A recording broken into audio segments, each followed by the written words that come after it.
I always knew I was adopted. My parents never hid that from me. They told me early, gently, like it was something I should be proud of, like it didn't change anything, and for most of my life, I believed them. I grew up in a quiet suburb to loving parents, a normal childhood, birthday parties, family vacations, arguments about homework and curfews. Nothing about my life felt incomplete, at least not on the surface, but there was always this feeling I couldn't explain, not sadness, not anger, just curiosity, like a door inside me that had never been opened. Whenever I asked about my biological family, my parents would smile. "We don't know much." They'd say, "It was a closed adoption. All that mattered was that we found you," and that answer was enough, until it wasn't. Everything changed 3 weeks ago, on a random Tuesday. At 6:42 p.m., I was making dinner when my phone buzzed. Unknown number. I almost ignored it. The message said, "I think you're my sister." I stared at the screen for a long time. My heart started beating faster, but my brain immediately went into denial mode. Wrong number, spam, some kind of scam. I typed back, "You have the wrong person." The reply came instantly, "I don't think I do.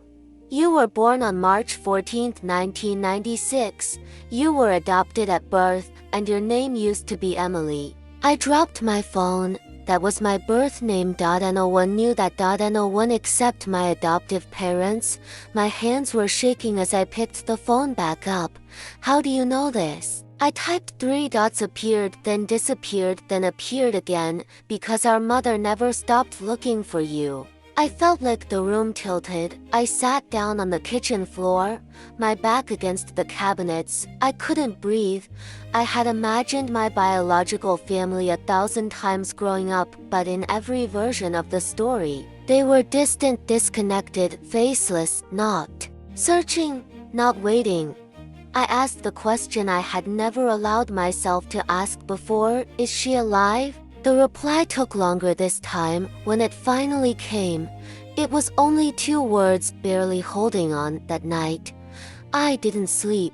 I reread the messages over and over. I stared at old childhood photos. I looked at my face in the mirror, searching for features that didn't belong to the family I grew up with. The next morning, I told my parents everything. I expected shock, fear, maybe anger. What I didn't expect was silence. My mom sat down slowly. My dad rubbed his hands together, like he was cold. Neither of them spoke. "How long did you know?" I asked quietly. My mom's eyes filled with tears. "We didn't," she said, "but we were afraid this day would come." That hurt more than I expected, not because they lied, but because they had prepared themselves. Without preparing me, I decided to meet them, my biological family, not out of obligation, but because something inside me demanded answers. We chose a neutral place, a small, halfway between our cities. I arrived early. My hands wouldn't stop shaking. Then the door opened, and I saw her, my biological mother. She was thinner than I imagined, older than her age. Her eyes were tired, but when they landed on me, she broke. She didn't cry loudly. She didn't rush toward me. She just stood there, frozen, covering her mouth with her hand, like she was afraid I might disappear if she moved. I stood up slowly, and somehow, we knew. No DNA test. No proof, just instinct. She whispered my birth name, the one I hadn't heard in decades. We sat down. My biological sister sat beside her, the same one who had messaged me. She kept glancing at me, like she was studying a mirror that didn't quite match. For a long moment, no one spoke. Then my biological mother finally said, "I'm so sorry." That was when the real story began.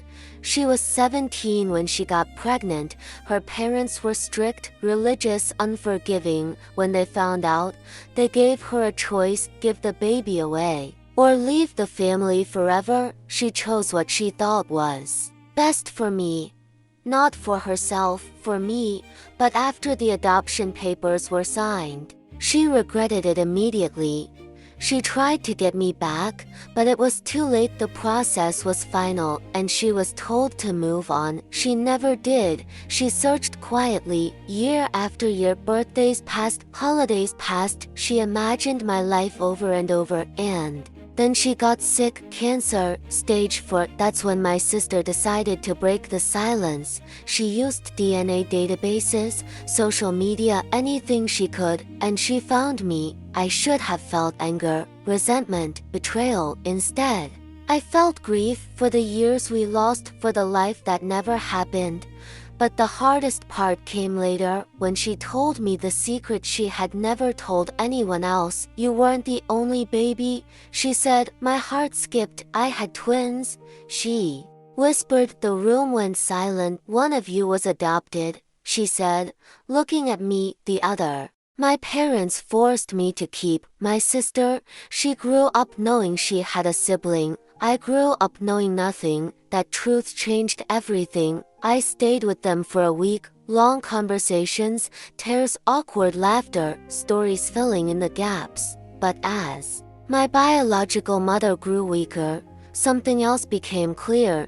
She wasn't asking for forgiveness. She wasn't asking for time. She just wanted me to know that I was never abandoned. The night before she passed, she held my hand and said, "No matter where you belong, you were always loved."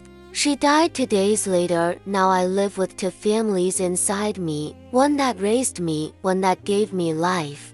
And I finally understand something that took 40 years to learn. Family isn't about blood, it's about truth, and sometimes truth arrives late, but it always arrives. Thanks for watching. Subscribe for more videos.